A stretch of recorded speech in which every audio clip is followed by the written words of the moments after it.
A lot of things are going on today in our society, and all of it serves as a big distraction to the things of God. As the light of the world, we need to keep the flame burning. This is a time where you need to be empowered by the word and prayer. It is a time to be emphatic about the demonstration of power and of the Spirit. This is not a time to waver, neither is it a time to switch from being fervent in the Spirit or not. So how do you stay fervent in the Spirit even in a time like this?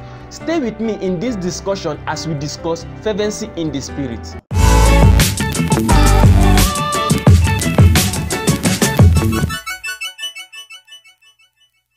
Welcome to All About Jesus, a discussion that reinforces your victory in Christ. Asa Kennedy is my name. Today, let's discuss fervency in the Spirit. The gifts of the Spirit is available to the believer for the believer to function deliberately in it. Paul was admonishing the church in Rome not to be slothful in business, but to be fervent in the Spirit, serving the Lord. Romans chapter 12 verse 11.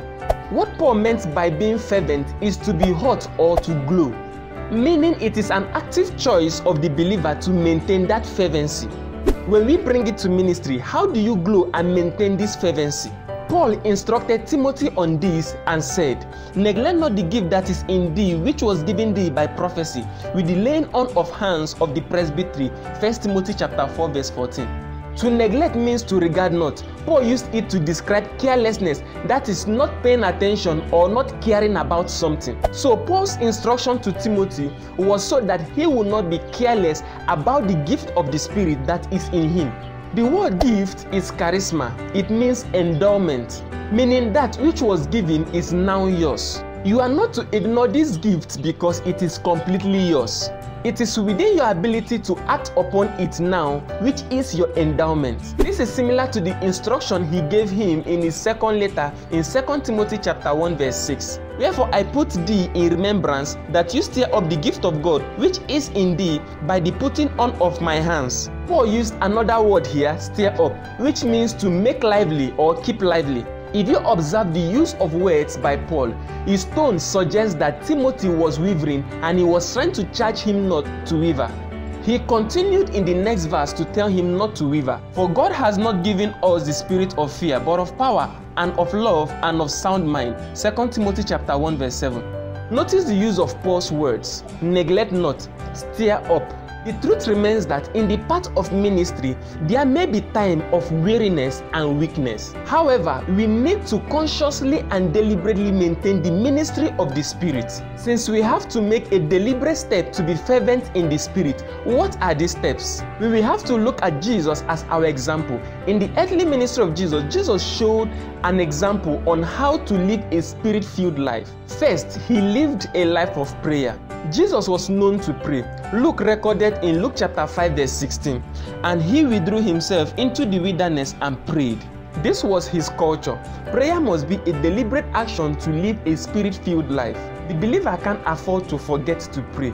Observe that whenever the apostles were faced with great danger or great tribulation, they never abandoned their primary assignment of prayer and of the word.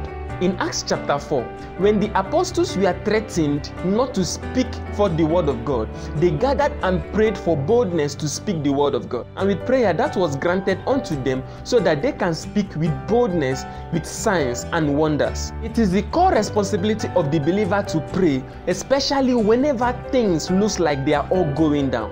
When things are going down, they are waiting for you to pray to set them aright. Paul will say, "Praying with all prayer and supplication in the Spirit, and watching thereunto with all perseverance and supplication for all saints." Ephesians chapter 6 verse 18. "Be careful for nothing, but in everything by prayer and supplication with thanksgiving, let your requests be made known unto God."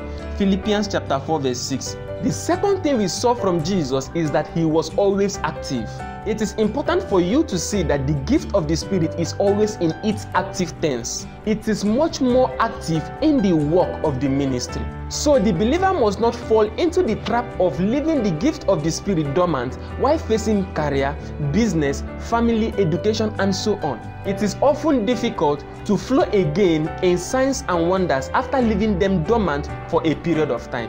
Even after Jesus' baptism, he wasn't dormant. He was preaching, teaching, and healing all that were sick, and diseased. You cannot take a break from the active work of the Spirit.